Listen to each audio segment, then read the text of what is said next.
10, 15 years from now, we're going to be Amazon. We interrupt this program to bring you this important message.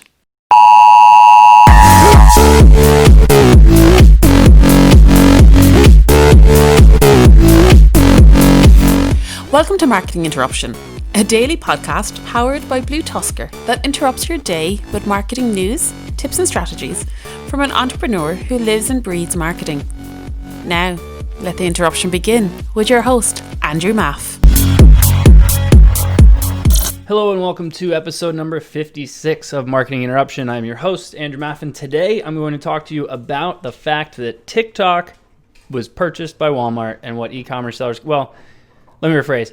TikTok wasn't purchased by Walmart. Walmart and Oracle bought 20% of TikTok. So I've been talking about TikTok's purchase for a while.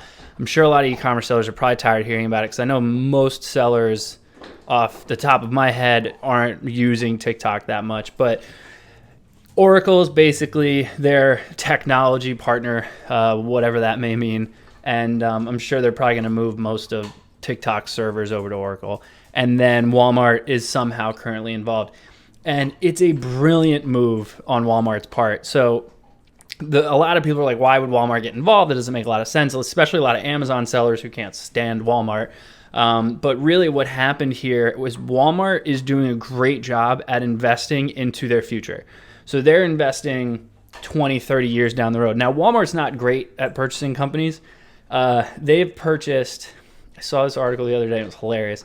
They've purchased like 10 to 15 companies over $1 billion in the past, I think, 8 years or 10 years or something like that. And like most of them have turned out to be nothing. Like Skype was obviously one of them. But the interesting thing was, and if you hear my dog chewing his bone in the background, forgive me, he chooses to do it on the tile while I'm working from home. So the nice thing they've done here is they've actually taken the idea of there's a bunch of kids and there's a bunch of data in this one platform. And if we invest in these kids and start to brand in front of them and leverage that branding and basically own that data now, 10, 15 years from now, we're going to be Amazon. And they're going to start doing a lot more competing with Amazon. They just released Plus. I heard they're getting into some tech stuff. So they're a little bit behind the mark now, but 10 years from now, I wouldn't be surprised if all of a sudden Walmart is now a much bigger name. Because if you think about the younger generation, they weren't really around during my time as yes, I'm a millennial and I apologize, but they weren't really around when Walmart was kind of known for like having really shoddy products and not being like the nicest place to go to in most places for the most part. So they've actually been able to kind of slowly get rid of that brand awareness and that negativity towards their brand and are actually able to leverage it and start to twist the way that wording is being played towards a younger audience. It's a brilliant move. And it really is currently a branding play. I don't really foresee them doing too much in terms of maybe leveraging some influencers and stuff like that for getting sales now. But I see this as a move that they did for 10, 15 years from now.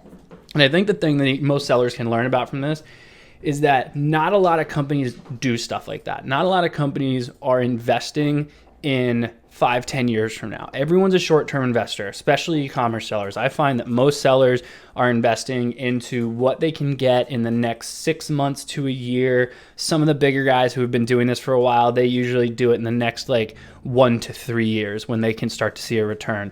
Very few companies invest in something that they're only going to see 5 to 10 years from now. However, of course, you still have to have like some serious capital in order to be able to do that. But it is very interesting to see Walmart do that. I'm sure they're going to come out with some tech and find other ways to leverage it. But I think that the one thing that most companies, especially sellers, can learn is that sometimes if you are expecting your company to be here 5 or 10 years from now, you're going to want future you to thank past you for doing whatever it is you did. So if there's a situation you're in where you can invest in something now because you think 10 years from now it's going to make you a ton of money, it's going to be great for your brand, then you really should try to find a way to do it. Obviously, be cost conscious and find a way to do it smart. But it's definitely something interesting that I find most sellers don't look into. And that's definitely something I would suggest that you do for the future. But it's interesting.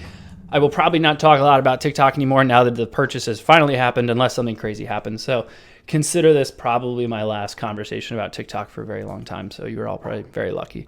But per usual, rate, review, subscribe, and I will talk to you all tomorrow.